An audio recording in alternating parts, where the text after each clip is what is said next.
हाय, तो यार इस वीडियो हम देखने वाले हैं right way to solve a DSA problem.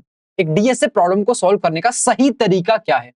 इससे पहले वीडियो में हमने देख लिया डीएसए होता क्या है। इस वीडियो को शुरू करने से पहले मैं एग्जांपल दे देता हूं तुम्हें, जिससे तुम समझ पाओ थोड़ा सा कि डीएसए प्रॉब्लम होती कैसी है। ओके, तो एग्जांपल कुछ ऐसा है कि आपको मल्टीपल नंबर्स दे रखे हैं एज अ इनपुट। बहुत सारे नंबर आपको एज अ इनपुट दे रखे हैं, आपको उसमें से सेकंड लार्जेस्ट नंबर निकालना है। तो आप सेकंड लार्जेस्ट नंबर निकालना है इतने सारे नंबरों में से, तो किस तरह सॉल्व करोगे। आपसे कहा जाएगा इसका कोड लिखो, कि जब भी आपको बहुत सारे नंबर दिए गए हों, हमेशा आपका कोड इन नंबरों के साथ कुछ ऐसा कहे कि रिजल्ट में, आउटपुट में आपको सेकंड लार्जेस्ट नंबर ला करके दे दे। आपसे कहा जाएगा कोड लिखो। इस तरह की प्रॉब्लम बहुत सिंपल लग रही होगी, सारी तरह की प्रॉब्लम सिंपल नहीं होती है। इसका सॉल्यूशन वगैरह क्या है थोड़ी आगे हम चल के इसको डिस्कस भी कर लेंगे, जब कुछ स्टेप्स में आपको और बता चुका हूं। तो फाइनली इस वीडियो को स्टार्ट करने से पहले मैं आपको एक वार्निंग दे दूं कि जो भी स्टेप्स मैं आपको बता रहा हूं डीएसए की प्रॉब्लम को सॉल्व करने के लिए, इन्हीं स्टेप्स को फॉलो करना है, इनके अलावा कुछ नहीं। हर एक डीएसए की प्रॉब्लम को सॉल्व करने के लिए यही तरीका आप यूज करेंगे, चाहे डीएसए की प्रॉब्लम आसान है चाहे वो बहुत ज्यादा हार्ड है। ओके, हार्ड प्रॉब्लम सॉल्व करनी है तो ये करना ही पड़ता है। इजी प्रॉब्लम में मन करता है कि यार क्या जरूरत है, मैं तो डायरेक्टली कर पा रहा हूं इस प्रॉब्लम को सॉल्व बिना स्टेप का यूज करे हुए। बट जैसे जैसे हार्ड प्रॉब्लम्स आती हैं तब ये हो नहीं पाता है। तो अंटिल आप कॉलेज के फर्स्ट ईयर में या फिर आप स्कूल में हैं, तब तक आप अपने मन से कोई नया तरीका इजाद करने की कोशिश ना कीजिएगा। बहुत समय चले जाएगा और कोई तरीका होता नहीं है। आपसे पहले लाखों लोगों ने डीएसए किया है, सब इसी तरीके से सीखते हैं, इसके अलावा कोई तरीका नहीं है। एंड कोई अपने कोर्स में ये तरीका बताता नहीं है। ये विद टाइम बच्चे को खुद समझना पड़ता है, खुद सीखना पड़ता है। मैं आपको बता रहा हूं तो अगर मैं आपको कुछ बना के दे रहा हूं जिससे कि आप डीएसए शॉर्ट सीख जाएं, तो इस तरीके को वेस्ट मत कीजिएगा।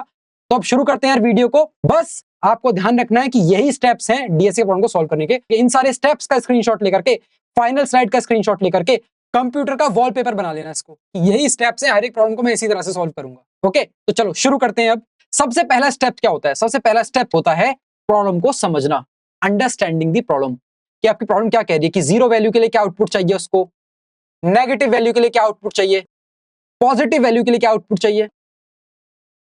तो ये सब समझना होता है पहले कि वो मांग क्या रहा है, आपका क्वेश्चन की डिमांड क्या है। क्या हमेशा जीरो नेगेटिव पॉजिटिव? नहीं, ऐसा नहीं होता है। हमेशा इनके लिए आउटपुट नहीं मांगे जाते हैं। ये बस एग्जांपल था, अभी ये सेंस नहीं बना रहा है। तो जैसे जैसे डीएसए प्रॉब्लम्स देखा करोगे समझ में आ जाएगी बातें। तो सबसे पहला हमारा स्टेप है एक प्रॉब्लम को अच्छे से समझना, डीएसए की प्रॉब्लम को समझना अच्छे से, क्वेश्चन से क्या कह रहा है। जब हमने वो प्रॉब्लम को समझ लिया है तो हमारा नेक्स्ट स्टेप है कि सॉल्यूशन को सोचना अपने दिमाग में, thinking of solution in your brain. सिर्फ दिमाग में सोचना है सॉल्यूशन क्या है, ये दिमाग में सोचना है और कुछ नहीं करना है। इसका एग्जांपल देता हूं, लेट्स से आपको एक चाय बनानी है ना, आपको चाय बनानी है, तो आप दिमाग में सोचते हो कि ये स्टेप करूंगा, ये स्टेप करूंगा, ये स्टेप करूंगा और फिर ऐसे चाय बन जाएगी। मैं उनकी बात कर रहा हूं जो जनरली चाय नहीं बनाते रहे रेगुलरली, है ना।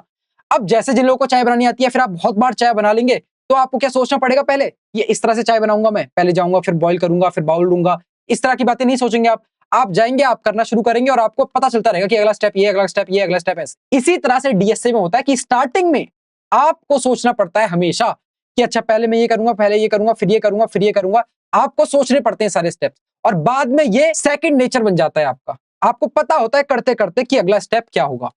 तो आपको हमेशा प्रॉब्लम का सॉल्यूशन दिमाग में सोचना पड़ता है उसको सॉल्व करने से पहले। और सॉल्व कहां करते हैं? तो यही आता है हमारा अगला स्टेप कि आपको जो भी आपने सॉल्यूशन सोचा है उसको पेन डाउन करना होता है। पेन डाउन बहुत क्रूशियल और बहुत इंपॉर्टेंट स्टेप है, तभी अलग कलर से लिखा हुआ है ये, ठीक है। पेन डाउन मतलब जो भी आपने अपने दिमाग में अभी सोचा है कि ठीक है ये सारे स्टेप्स होंगे मेरी प्रॉब्लम को सॉल्व करने के लिए, उसको आप कॉपी में लिखेंगे, ठीक है। पेन पेपर का यूज होगा, पेन पेपर का यूज होगा, आप उसको कॉपी में लिखेंगे जो भी आपने सॉल्यूशन दिमाग में सोचा है।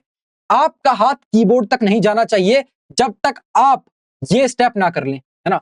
अगर आपने क्वेश्चन पढ़ा और आपका हाथ कीबोर्ड पर जा रहा है ना कि कॉपी पर, तो आप डीएसए से दूर जा रहे हैं। ओके, आप डीएसए से दूर जाते जा रहे हैं। डीएसए तभी आती है जब आप कोड टाइप करने की बजाय एल्गोरिथम को लिखते हैं, ठीक है। ये एल्गोरिथम को लिखते हैं वाली बात जो है, क्या है ये जो स्टेप्स आपने दिमाग में सोचे हैं, इन स्टेप्स को ही आपने पेन डाउन किया, यानी कि आपने एल्गोरिथम लिखी कि क्या मेरी एल्गोरिथम होगी, है ना। तो इसी स्टेप को हम करते हैं दो चीजों की मदद से, या तो फ्लो चार्ट या सूडो कोड। ये बहुत क्रूशियल स्टेप है। कभी भी डीएससी की प्रॉब्लम को डायरेक्टली आपको कोड नहीं करना है, चाहे कितना भी इजी लगे, क्योंकि जब हार्ड प्रॉब्लम आएंगी या मीडियम प्रॉब्लम आएंगी बहुत डिफिकल्ट होता है कॉपी में लिखना उनको पहले बिना कोड करे। तो जब इजी होगा तब मन ये नहीं सोचकर करेगा कि यार इतना इजी है कि कॉपी में क्या ही लिखूं, और जब हार्ड या मीडियम आएगा तब लिखा जाता नहीं है क्योंकि मुश्किल होता है। तो जब जब सारी प्रॉब्लम तुम्हें इजी लग रही होंगी तो वो बहुत अच्छा चांस है कि भाई करते रहो प्रैक्टिस पेन डाउन करने की सॉल्यूशन को, यानी कि आपको एल्गो लिखनी है अपनी, जो भी आपने दिमाग में सोचे वो स्टेप्स लिखने हैं। उन स्टेप्स को लिखने के दो तरीके हैं। पहला तरीका है फ्लो चार्ट का यूज करके, यानी डायग्राम्स का यूज करके। सेकंड तरीका है सूडो कोड का यूज करके। सूडो कोड क्या होते हैं? आपको इंग्लिश टाइप लैंग्वेज का यूज करके बस स्टेप्स लिख लेते होते हैं सिंपली, है ना। अब आप कहेंगे कि यार अब सेकंड तरीका इतना आसान है तो फ्लो चार्ट क्या है ये? तो आप इसको ऐसे समझो जैसे मैं आपको ये टॉपिक समझा रहा हूं अभी, ये टॉपिक मैं आपको डायग्राम्स की मदद से समझा रहा हूं, ना कि मैं आपको स्टेप्स लिख लिख के बता रहा हूं, ठीक है। मैंने ऐसे नहीं कर रखा फर्स्ट स्टेप ये होता है, सेकंड स्टेप ये होता है, थर्ड स्टेप ये होता है, फोर्थ स्टेप ये होता है, फिफ्थ स्टेप। मैं आपको डायग्राम की मदद से समझा रहा हूं। क्यों? क्योंकि ज्यादा इसको हम इंफॉर्मेटिव बना सकते हैं, ज्यादा इनरिच कर सकते हैं इंफॉर्मेशन के साथ। और जब ये चीजें आ जाती हैं हमें, तब तो हम ये स्टेप्स को भी लिख दे तो भी समझ जाएंगे कैसे होता है ये। जब हम फ्लो चार्ट करेंगे तब समझ में आएगा अच्छे से। ओके, आपको डायग्राम से चीजें बहुत आसानी समझ में आती हैं, तो फ्लो चार्ट जब हम देखेंगे तब आपको समझ में आएगा कि मेरा थिंकिंग प्रोसेस क्या है किसी प्रॉब्लम को सॉल्व करने के लिए। अभी जो मेरे दिमाग में सॉल्यूशन चल रहा होगा उसको आपको रिप्रेजेंट करने के लिए flow chart is the best way. Okay, बहुत स्टूडेंट ऐसे होंगे जो सोच भी नहीं पा रहे होंगे किसी प्रॉब्लम को सॉल्व किस तरह से करते हैं। तो मेरे दिमाग में जो प्रोसेस चल रहा है, सॉल्यूशन चल रहा है, उनके सामने रिप्रेजेंट करने के लिए स्टार्टिंग में हमें फ्लो चार्ट की मदद लेनी पड़ती है। और कुछ क्वेश्चंस के बाद ही आपको ये चीज आ जाती है कि ठीक है, अच्छा ये सोचा जा रहा है। एंड इसीलिए अगली वीडियो होगी हमारी फ्लो चार्ट की, और उसके बाद कुछ वीडियोस के बाद हम सूडो कोड देख रहे होंगे। ओके, फ्लो चार्ट क्यों इंपॉर्टेंट है? बस इसलिए इंपॉर्टेंट है। पर इंडस्ट्री में जिनको डीएसए आती है, या फिर जब आप डीएसए सीख जाएंगे, जब आप एक लेवल पे पहुंच जाएंगे, या फिर आप इस कोर्स के दौरान भी क्या फ्लो चार्ट यूज कर रहे होंगे? आप सूडो कोड यूज कर रहे होंगे। आप यूज कर रहे होंगे सूडो कोड, कोई फ्लो चार्ट यूज नहीं करता है। तो इसको बाय हार्ट याद करने की जरूरत नहीं है, बट स्टार्टिंग में जो भी ये चीज कह रहा है, बस जितने टाइम के लिए चल रहा है उतने टाइम के लिए समझ के याद रख लेना, बस उतने टाइम के लिए। हमेशा इसको याद रखने की जरूरत है नहीं। हमेशा किसको याद रखनी है? सूडो कोड को। और सूडो कोड ऐसी चीज है जिसे याद रखने की जरूरत होती नहीं है। सूडो कोड यानी कि आप किसी भी तरह से रिप्रेजेंट कर दीजिए जो भी आपके दिमाग में सॉल्यूशन है, वेरी इजी। ओके, क्यों किया फ्लो चार्ट से स्टार्ट? समझ में आ चुका होगा। ओके, ये जो स्टेप है यही वो स्टेप है जहां आप अपनी एल्गो को लिख रहे हैं पेज पे। एल्गो को लिखने के दो तरीके होते हैं, pseudo code and flow chart. And इसके बाद आता है सबसे ज्यादा क्रूशियल स्टेप, ये सबसे ज्यादा इंपॉर्टेंट, मोस्ट इंपॉर्टेंट स्टेप है ये, है ना। ये स्टेप कैसा है? इस स्टेप में आप ड्राई रन करते हैं अपने एल्गो के साथ, यानी जो आपने स्टेप्स लिखे हैं उन स्टेप्स पे आप ड्राई रन करके देखते हैं। ड्राई रन मतलब सूखी दौड़ नहीं नहीं नहीं, ऐसा नहीं है, ठीक है। ड्राई रन का मतलब ये होता है जो भी आपने स्टेप्स लिखे हैं, या जो आपने सूडो कोड या आपने जो फ्लो चार्ट बनाया है, उस पर आपको कुछ एग्जांपल्स का यूज करके चेक करना होता है कि अगर मेरे पास लेट से ये मल्टीपल, वही सेम एग्जांपल लेते हैं, लेट से अगर मेरे पास यही मल्टीपल नंबर्स होते, है ना, ये नंबर होते, अपने दिमाग से सोच के आप अपने मन में सोचेंगे कि ये नंबर होते, तो जो मैंने स्टेप्स लिखे हैं क्या ये स्टेप्स मेरे को सेकंड लार्जेस्ट नंबर निकाल के दे रहे होते? अगर मेरे पास ये नंबर होते अलग तरह के, तो क्या मेरा कोड यानी कि जो मेरे स्टेप्स हैं ये मुझे सही आंसर निकाल के दे रहे होते? That is my second largest number. तो इसी तरीके को कहते हैं, ये चेक करना है अपने सॉल्यूशन को, अपने स्टेप को, हर एक स्टेप के बाद, उसे ही कहा जाता है ड्राई रन। अभी अगर ये समझ में नहीं आ रहा है तो कोई बात नहीं, धीमे धीमे जब हम क्वेश्चन सोल्व करेंगे तब बहुत अच्छे समझ में आएगा। तब तक के लिए बस ये समझो सबसे ज्यादा क्रूशियल स्टेप यही है, सबसे most important. Okay, most important step है। अगर आपने इस पे कमांड हासिल कर ली, दैट इज ड्राई रन करने में अगर आपको आलस नहीं आता है, कभी भी ड्राई रन का मन करता है आपका करने का, आपका फर्स्ट एम होता है सूडो कोड लिखने के बाद ड्राई रन करने का, तो बस आपको डीएसए सीखने से कोई नहीं रोक सकता। इतनी ज्यादा क्रूशियल चीज है ड्राई रन। ओके, कैसे होता है? जैसे जैसे प्रॉब्लम देखेंगे तब समझ में आएगा। जब मैं आपको कुछ क्वेश्चंस फ्लो चार्ट और सूडो कोड की मदद से सॉल्व करके दिखा रहा हूँ, तब मैं आपको साथ के साथ ड्राई रन करके दिखाऊंगा। हर एक स्टेप में, हर एक मोमेंट ऑफ टाइम में मेमोरी में क्या चेंज हो रहा है, हमारे आउटपुट में क्या आ रहा है, हमारे कंसोल पे क्या दिख रहा है, उसे ही ड्राई रन कहा जाता है, जिसे आप 3-4 एग्जांपल्स का यूज करके कर रहे होते हैं। जैसे जैसे आप प्रोफिशिएंट होते जाते हैं, आप ये काम एक ही एग्जाम्पल का यूज करके कर लेते हैं।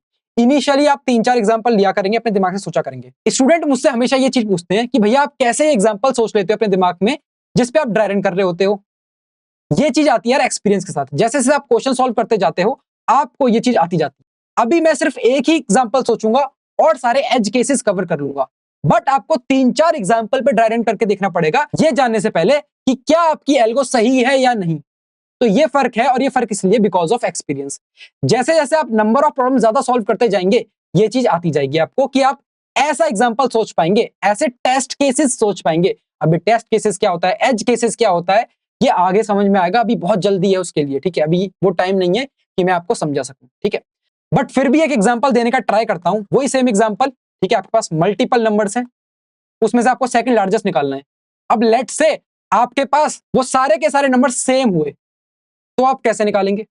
उस केस में क्या करना होगा, उस केस में क्या आउटपुट होगा आपका? तो ये क्या है, ये एक ऐसा केस है जो कभी कभी एग्जिस्ट करेगा, यानी कोई कोई ऐसा इनपुट दे सकता है जिसमें सारे नंबर सेम हो, जिसमें सेकंड लार्जेस्ट हो ही ना। तब आप अपने स्टेप्स किस तरह लिखेंगे कि इस तरह के इश्यूज भी हैंडल हो सके, इन्हें कहा जाता है एज केस। और ये आता है आपको बहुत सारी प्रैक्टिस के बाद। तो कभी भी ऐसा मत सोचना कि मैं कैसे डायरेक्टली सोच पा रहा हूं एग्जाम्पल्स को वीडियो के अंदर। जब भी मैं वीडियो में आपको कुछ एग्जाम्पल्स पे ड्राई रन करा के दिखा रहा हूँ, तो आपको लगेगा कि ये तो बहुत आसान है, मैंने भी सोच लिया, कोई ना एग्जाम्पल मैंने भी कर लिया। आपको देखकर लगेगा, जब आप करेंगे तब ये इजी नहीं होगा। ये इजी इसीलिए लग रहा है क्योंकि मैंने बहुत ज्यादा प्रैक्टिस कर रखी है, मेरे लिए ये प्रोसेस एफर्टलेस है। आपको इसको एफर्टलेस बनाने के लिए बहुत सारी प्रैक्टिस करनी होगी।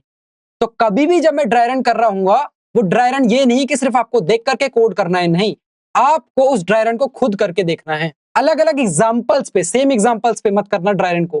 कैसे? जब क्वेश्चन कर रहे होंगे तब इसी बात को बहुत अच्छे समझ पाओगे, ओके।